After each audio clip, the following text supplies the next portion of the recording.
ভাইরা আমার, আল্লাহর কসম করে বলি, একটা সময় আসবে মন খুলে নামাজ পড়তে চাইবেন। বিশ্বাস করেন ভাই, লিখে রাখেন ডায়েরিতে।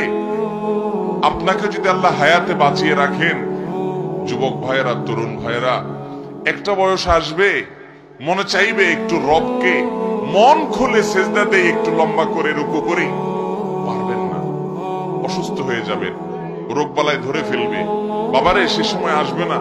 বৃদ্ধ মুরব্বীদেরকে, চাচাদেরকে জিজ্ঞাসা করেন, চাইলেও অজু ধরে রাখতে পারে না, নামাজ পড়তে পারে না, চাইলেও পারে না। একটা সময় আসবে চাইবেন, পারবেন না।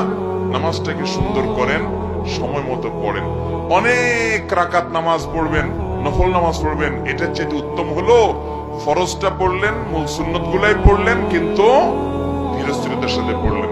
10 রাকাত তাড়াহুড়া করে পড়ার চাইতে 2 রাকাত আস্তে আস্তে পড়া অনেক বেশি